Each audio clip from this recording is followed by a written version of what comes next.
وہ تو طوائف نے کتے کو پانی پلایا تو اللہ، امام صاحب فرمانے لگے یہ بندہ ہے جو اللہ سے راضی نہیں ہوتا. جس کے پاس اولاد نہیں وہ کہتا ہے چلو ایک بیٹی مل جائے تو میں راضی ہوں.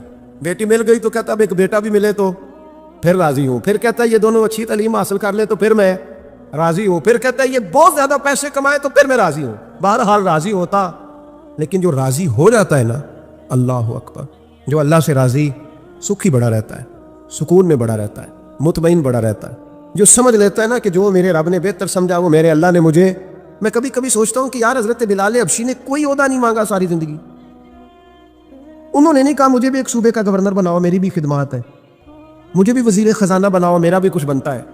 ایک دفعہ نہیں کہا سیدنا بلال حبشی رضی اللہ تعالیٰ عنہ نے کہ میری بھی کوئی ڈیوٹی ایسی ہونی چاہیے کہ مجھے چلو سپہ سالار ہی بنا دیا جائے. ساری زندگی مسجد میں جھاڑو دیا تو اسی پہ راضی رہے. ساری زندگی محبوب کے مہمانوں کا لنگر پکایا تو اسی پہ راضی رہے. ساری زندگی میرے محبوب علیہ السلام کے بچوں کی نوکری کی تو اسی پہ راضی رہے. راضی بالرضا رہے. حدیث پاک سنیے، نبی پاک علیہ السلام نے ایک دن صحابہ سے پوچھا کہ تم کیا سمجھتے ہو اپنے دل کو، جب پوچھتے ہو دل پہ توجہ کرتے ہو تو کیا جانتے ہو؟ تو صحابہ عرض کرنے لگے یا رسول اللہ جب ہم اپنے دل پہ توجہ کرتے ہیں تو ہم سمجھتے ہیں کہ اللہ نے ہمیں ایمان عطا فرمایا ہے. تو حضور نے فرمایا تمہارے ایمان کی دلیل کیا ہے؟ ایمان کی کوئی دلیل بھی تو ہوتی ہے نا. ہمارے زمانے میں تو کوئی دلیل نہیں. نماز نہیں پڑھتا پھر بھی میں مسلمان ہوں، روزہ نہیں رکھتا پھر بھی مسلمان، جھوٹ صبح سے شام تک. کہتا خبردار کسی نے مجھے ذرا بھی بات کی سب سے بڑا مسلمان میں ہی ہوں. بددیانتی، دھوکہ، فریب، فرار، لیکن خبردار کسی نے کوئی بات کی سب سے بڑا مفتی میں ہی ہوں. جرم سارے پائے جاتے. دلیل کیا ہے بھائی؟ اگر دیکھیں نا، اگر درخت ہے تو دلیل یہ ہے کہ پھل بھی ہے، شاخیں بھی ہیں، لیکن تو صاحب ایمان ہے تو دلیل کیا ہے؟ تو نبی پاک صلی اللہ علیہ وسلم نے صحابہ سے پوچھا کہ تم ایماندار ہو تو دلیل دو. تو بڑے خوبصورت تھے میرے محبوب کے تیار کردہ لوگ. عرض کرنے لگے یا رسول اللہ ایمان کی دلیل یہ ہے کہ اگر اللہ ہمیں نعمت دیتا ہے تو ہم شکر ادا کرتے ہیں، اگر کبھی مصیبت آتی ہے تو ہم صبر کرتے ہیں، اور یا رسول اللہ ہم اپنے رب کے ہر فیصلے پر راضی رہتے ہیں. ہم اپنے اللہ کے ہر فیصلے پر. اب حضور نے رزلٹ کا اعلان کیا تو میرے محبوب فرمانے لگے پھر سنو میں گواہی دیتا ہوں واقعی اللہ نے تمہیں دولت ایمان عطا فرمائی ہوئی. پھر واقعی اللہ نے تمہیں دولت ہے. اگر تم اپنے رب پر راضی ہو، اگر تم راضی ہو اس کام پر جس پہ اللہ نے تمہیں رکھا ہوا ہے، اگر تمہیں کسی کو دیکھ کر تکلیف نہیں ہوتی، اگر تم نہ حسد میں جلتے ہو، نہ بغض میں، نہ کینے میں، نہ تکبر میں، نہ احساس کمتری کا شکار ہوتے، اگر تم راضی رہتے ہو کہ میرے مالک نے بہترین زندگی مجھے دی، پھر اس کا مطلب یہ ہے کہ تم صاحب ایمان ہو. ہمارے زمانے میں لوگوں کی وہ تکلیفیں، صبر نہیں ہے، سکون نہیں ہے، بے چینی سی ہے، بے قراری سی ہے. معاشرے میں ایک عجیب سی ہلچل ہے. ہر آدمی سمجھتا ہے کہ وہ سامنے والا جو شخص ہے نا وہ بڑا سکھی ہے اور میں بڑی تکلیف میں ہوں. میں رات اپنے پیر بھائیوں کو سمجھا رہا تھا، میں کہہ رہا تھا یاد رکھنا جس آدمی کا عہدہ بڑا ہوتا ہے نا اس کا زخم بھی بڑا گہرا ہوتا ہے، اس کا زخم بھی بڑا. ہاں وہ کسی شاعر نے، شعر اردو کا ہے اور تھوڑا وکیل تھا شاعر بھی، تو بات بھی اس کی تھوڑی وکیل ہے. چلیں آپ سیانے لوگ ہیں، آپ کی سمجھ میں آ ہی جائے گی.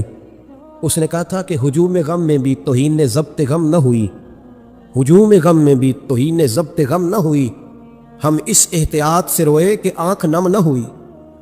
لوگوں کو نہیں پتہ چلا کہ ہم رو رہے ہیں، ہم نے واہ ویلا کر کے دنیا، ہم اس احتیاط سے روئے کہ ہماری آنکھ نم نہ ہوئی. ہم نے واہ ویلا کر کے نہیں بتایا کہ بڑی دقت میں، ہم نے اپنے آپ کو محفوظ رکھا، ضبط میں رکھا، حوصلے میں رکھا، اللہ کی رضا پہ راضی رہے، اپنے آپ کو اپنے رب کی رضا پر. میرے نبی پاک صلی اللہ تعالیٰ علیہ وسلم نے فرمایا کہ قیامت کے دن میری امت کا ایک گروہ ایسا ہوگا جسے اللہ تبارک و تعالیٰ اس طرح جنت میں پہنچا دے گا جیسے کوئی بندہ اڑ کے جنت میں چلا جاتا ہے.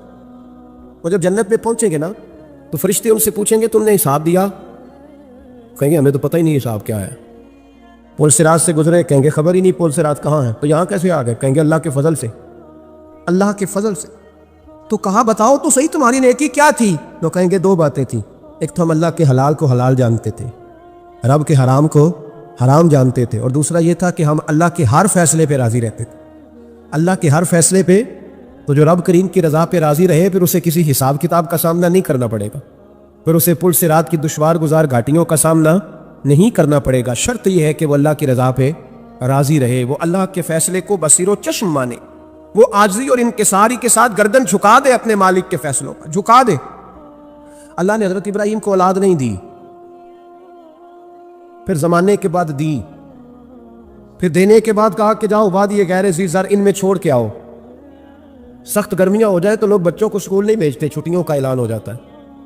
لیکن حضرت ابراہیم چھوڑ آئے بچہ, اور بچہ ایک تو بچہ اللہ تعالیٰ روٹین میں دیتا ہے تو اس کی قدر و منزلت اور ہوتی ہے, اور ایک بندہ بڑی دعاؤں التجاؤ خواہشات کے بعد لیتا ہے, اس کی قدر و منزلت.